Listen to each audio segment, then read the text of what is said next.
Sa susunod na tagpo, makikita si Yenshen na nakasakay sa kanyang kabayo, habang nauuna sa kanya ang matandang monghe. Habang nasa paglalakbay, naalala niya ang matinding labanan kung saan marami siyang pinaslang na kasapi ng kulto. Gayunpaman, dama niya na napakarami pa ring kalaban na dapat harapin. Napagtanto niya na seryoso ang Blood Flame Cult sa paglipol sa kanila. Ginamit ni Maine ang isang pamamaraan upang maipadala ang kanyang tinig direkta sa isipan ng kanyang mga kasamahan. Hinikayat niya silang pansamantalang tumakas at nagtakda ng muling pagkikita sa Heavenly Sword Clan. Mabilis na nakalaban si Yenshen upang makagawa ng daan para sa kanilang pagtakas kasama si Wanjiang. Pagdating nila sa pantalan, nakita nila ang ilog na kailangang tawirin. Napansin ni Wanjiang ang isang bangkang nakadaong at iminungkahi na sumakay sila rito. Nang tanungin ni Yenshen kung tinutukoy ba nito ang bangkang ginagamit sa flower viewing, sinang-ayunan ni Wanjiang na makabubuti ito para sa kanila. Nang marinig iyon, bumaba mula sa kabayo ang matandang monghe. Lumapit siya sa dulo ng pantalan, huminga ng malalim, at malakas na sumigaw upang tawagin ang mga tao sa bangka. Nagulat si Yenshen sa lakas ng sigaw ng monghe. Laking gulat din niya nang biglang lumiko ang bangka at dumaong patungo sa kanila. Paglapit ng bangka, nasalayan ni Yenshen ang mga nakasakay dito, pawang mga nakabihis ng marangal at mukhang mula sa mga iginagalang na angkan. Halata rin na dumaan sila sa maayos na pagsasanay sa sining ng pakikidigma. Subalit kapansin-pansin din ang kanilang pagiging mayabang. Lumapit ang isang dalaga at tinanong si Wanjiang kung nais ba nila ng mga kasamang maglakbay. Nag-isip si Yenshen kung aling sekta na bibilang ang mga ito. Ipinaliwanag niya na ang matandang monghe ay nakatuon lamang sa kanyang pagsasanay at hindi makapagbigay galang. Nainis si Wanjiang sa kanyang sinabi at bumulong ng tanong kung ano ang pinagsasabi niya. Samantala, nagsalita ang dalaga at sinabing nakakatuwa yon, sapagkat medyo nababagot na raw sila sa kanilang bangka. Tinanong niya kung sasakay sila at tiniyak na kayang isakay pati ang kanilang mga kabayo. Pag-akyat ni Yenshen at ng monghe sa bangka, umalis ito mula sa pantalan. Tahimik na pinagmasdan ni Yenshen ang dalaga, worry may kutob laban dito. Nagpakilala ang dalaga bilang si Haodam, isang sumisibol na talento mula sa Martial Alliance, at kilala sa bansag na Swordflower. Alam ni Yenshen na kabilang ang Martial Alliance sa tinatawag na 13 skies katulad ng Blood Flame Cult at ng Tyrant Sword Tribe. Naunawaan niyang nagtipon sa bangka ang mga batang elitista mula sa mga di-ortodoksong sekta. Isa sa kanila ang nakapansin sa simbolo sa kanyang kasuotan at nagtanong kung siya ba ay mandirigma mula sa Desolate Fortress, at bakit nagmamadali itong tumawid ng ilog. Ipinaliwanag ni Yenshen na malapit lamang naroon ang mga kasapi ng Blood Flame Cult at tumakas sila ng monghe upang makaligtas. Natuwa ang isa sa mga kabataan at sinabing nakapagtataka na nakikibahagi ang Desolate Fortress sa usapin ng 13 skies.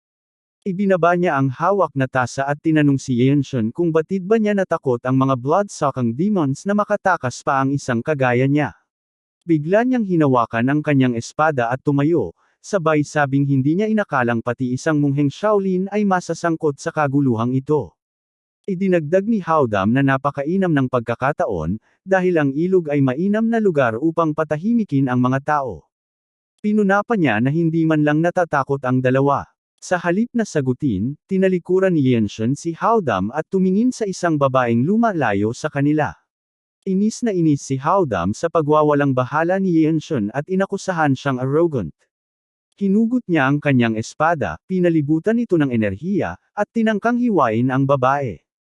Agad na hinayla ni Yenshen ang babae upang mailigtas siya. Doon niya napatunayan na walang pagpapahalaga sa buhay ang mga taong ito. Mabilis niyang inilabas ang kanyang espada at ginamit ang Radiant Sword Art upang pugutan ng ulo si Haodam sa isang iglap, hindi man lang ito nakapagsanggalang. May malamig at nakakatakot na titig, pinaalalahanan ni Yenshen ang mga kabataan na tigilan ang kanilang kalokohan.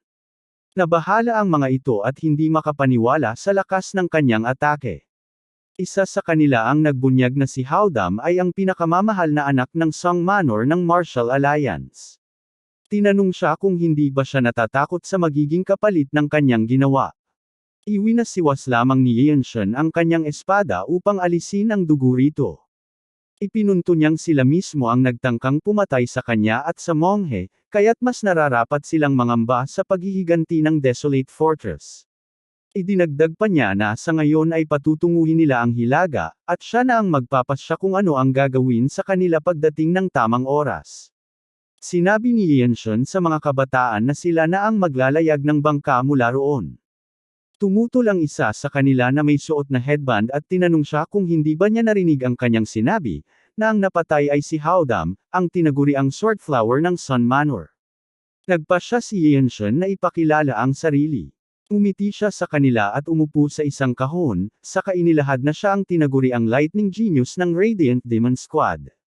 Nang marinig ito, natakot ang mga kabataan. Naalala nila na siya ang pinakamagaling na kabataang mandirigma mula sa Desolate Fortress, at ang mismong nakapatay ng isang nakatatandang kasapi ng Tyrant Sword Tribe. Maya-maya, ipinakita ang lahat ng nasa bangka na nakatayo sa likuran ni Yanshan. Nasa kalagitnaan siya ng pagmumuni-muni at inaalala ang matinding laban niya laban sa mga kultista. Pinagmamasdan siya ni Wan Jiang at kalaunan ay kinausap. Isinalaysay ni Wan Jiang na noong kasing edad siya ni Yanshan, sinalakay ng Blood Flame Cult ang kanilang angkan. Ayon sa mga tao, mismong ang pinuno ng kulto ang pumunta upang lipulin ang kanyang pamilya. Lumabas lang sandali si Wan Jiang, ngunit nang bumalik siya, bangkay na ng kanyang ama ang kanyang nadatnan, tuyot at kulubat na ang katawan. Siya lamang ang natirang buhay. Sa kabutihang palad, napansin siya ng kanyang guro at dinala sa Son. Subalit natuklasan niyang wala siyang sapat na kakayahan sa martial arts. Dahil dito, ipinasya niyang aylay ang sarili sa paglikha ng paraan upang makagawa ng natural na kaaway para sa kanilang mga kaaway. Nakinig si Yanshan at lumingon sa kanya. Doon sinabi ng matandang monghe na ipinakita niya kay Wan Jiang ang isang sining na ngayon pa lang niya nauunawaan, kaya tinanong niya kung paano siya makatutulong. Hindi inasahan ni Yanshan ang narinig. Kaya't hiningi niya na sana ay ipaliwanag ng monghe ang Dharma sa kanya. Nagulat si Wan Jiang, ngunit dama ni Yanshan na dumating ang alok na iyon sa pinakamainam na oras. Matagal na niyang nararamdaman ang kulang sa kanyang sining.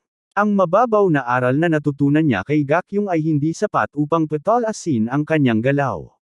Nang dumating sa pampang ang kanilang bangka, pinuna niyang bumaba ang mga karaniwang pasahero. Pagkatapos ay ipinag-utos niya sa mga kabataan na sumama sa kanya papunta sa Heavenly Sword Clan. Binigyan niya sila ng lubid at inatas ang itali ang kanilang mga sarili. Ipinaalala niya na nagtangka silang patayin hindi lamang ang isang mandirigma ng Desolate Fortress, kundi pati isang Shaolin monghe at isang inosenteng sibilyan. Kaya't inatasan niyang sa Desolate Fortress ipapataw ang nararapat na kaparusahan. Nabatid ng mga kabataan na wala na silang ligtas. Sumakay si Yanshan at ang monghe sa kanilang mga kabayo, habang pinagmamasdan ang mga kabataan na naglalakad na nakatali. Alam ni Yanshan na makatatanggap siya ng formal na pagkilala kung madadala niya ang mga ito. Habang nagmamasid, napansin niya ang ilang mandirigma na nakasuot ng magkakaparehong kasuotan, nakapaligid sa isang karwahe. Lumapit ang isa sa kanila at tinanong ang mga nakatali kung hindi ba sila mula sa Martial Alliance. Nagduda siya kung bakit sila nakagapos. Sumagot ang kabataang may headband na sila'y nagkasala at nahuli ng Desolate Fortress. Nang marinig iyon, napatingin ang lalaki kay Yanshan. Nagulat ang ilan pa na makakita ng mandirigma mula sa Desolate Fortress, at nagduda kung totoo nga bang may krimen ang mga kabataang iyon. Sa isip ni Yanshan, nagtaka siya kung likas nga bang tapat sa Martial Alliance ang mga taong ito dahil malapit sila sa teritoryo nito, o dahil lamang sa napipilitan silang panatilihin ang ugnayan. Ngunit bago pa makapagsalita ang lalaki, may tumawag sa kanya at tinawag siyang escort GM. Nilapitan siya ng isang kabataang nakasuot ng asol at tinawag na Young Patriarch. Ipinaalala sa kanya na ito'y panauhin at hindi dapat nakatayo lamang. Napansin ng kabataang iyon ang dalisay at matuwid na enerhiya mula kay Yanshan. Napangiti siya, tuwang-tuwa na makita ito. Tinanong niya kung siya ba ang tinatawag na Lightning Genius. Mabilis siyang lumapit kay Yanshan at inamin na hindi niya inakalang makikilala niya ito sa ganoong pagkakataon. Naalala pa niya na sa pagkapatay nito sa mabagsik na raucous demon ay nakilala na siya bilang isang nagngangalit na dragon. Sinabi niyang ngayon ay nakatiyak na siya, dahil ang liwanag sa mga mata ni Yanshun ay tunay na pambihira. Tinukoy naman ni Yanshun kung siya ba ang batang pinuno ng Heavenly Sword Clan. Noon lamang napagtanto ng binata na hindi pa niya naipapakilala ang sarili. Inilagay niya ang kanyang mga kamay sa harapan bilang pagbibigay galang at ipinakilala ang sarili bilang si Hien Yuryang ng Heavenly Sword Clan. Tinanong ni Yanshun kung may iba pa bang kasapi ng Desolate Fortress sa kanilang tahanan. Sumagot si Yuryang na marami na ang naroon, at hinihintay na lamang ang pagbabalik ng Radiant Demon Squad mula sa kanilang misyon. Inilahad pa niya na may darating ring isang monghe mula sa Shaolin. Nagpasalamat si Yanshun sa impormasyong iyon at bumaba mula sa kanyang kabayo, sinabing may bagay siyang kailangang asikasuhin. Hindi inasahan ni Yuryang ang kanyang sinabi. Lumapit si Yanshun, at sa isang iglap, nagpakita siya sa likuran ni Escort GM.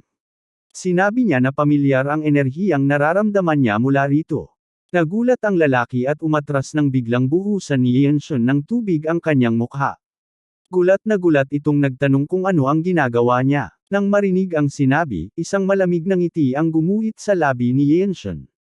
Sa tinig na puno ng panlalait, sinabi niya sa lalaki na napakahina nitong magtago ng kanyang tunay na anyo. At sa mismong sandaling iyon, biglang lumantad ang katotohanan, na mula ang kanyang mga mata, at ang buhok niya'y nag-alab sa halong itim at pula. Gulat ang bumalot sa lahat. Walang makapaniwala. Ang lalaking kaharap nila ay isa palang kasapi ng nakakatakot na Blood Flame Cult. Subalit bago pa ito makabawi, mabilis na kumilos si Yanshun. Parang kidlat siyang lumapit, pinuno ng enerhiya ang kanyang kamao, at buong puwersang isinuntok sa ulo ng kalaban. Isang nakabibinging tunog ang sumabog, at sa isang iglap, nadurog ang bungo ng lalaki. Hindi man lang ito nakaporma. Sa isang hampas lamang, bumagsak siyang wala ng buhay sa malamig na lupa. Nanlaki ang mga mata ng lahat ng saksi. Hindi sila makapaniwala na ang isang binata ay kayang tapusin ang isang mandirigma ng kulto sa isang suntok. Huminga ng malalim si Yanshun, at tinitigan ang sariling kamay. Doon niya napagtanto ang kakaibang bagay, ang alon ng puwersang kumawala mula sa kanyang atake. Hindi iyon karaniwan. Alam niyang gumamit siya ng pisikal na lakas, ngunit ang naging resulta'y lampas sa inaasahan. Sa kanyang puso, naramdaman niyang malapit na niyang ganap na makabisado ang teknik na ito. Maging ang matandang monghe ay natigilan. Sa kanyang isipan, nagtanong siya, si Yanshun ba mismo ang lumikha ng isang bagong paraan ng pakikipaglaban? At kung gayon, marahil ay tunay nang ang isa siyang dakilang Grandmaster na ipinanganak sa panahong iyon. Kasunod nito, hinarap ni Yanshun si W. Jiang. Ipinaalala niya rito ang pangako na muling buhayin ang sinaunang sining ng Shaolin, ang Bodhisattva Gentle Flowing Strike. Sa buong tapang, sinabi niyang nais niyang idagdag ang Gentle Flowing Strike sa pangalan ng bagong martial arts na kanyang bubuuan. Tinanong niya kung pahihintulutan ba siya. Nanlaki ang mga mata ni W. Jiang. Hindi niya inaasahan ang marinig ang ganoong bagay. Kaagad siyang bumaba mula sa kanyang kabayo at marahang lumapit kay Yanshun. Sa tinig na nangingibabaw ang paggalang, ipinahayag niya na isang dakilang karangalan para sa kanya ang makita na ang pangalang iyon ay mabubuhay muli sa kamay ng binata.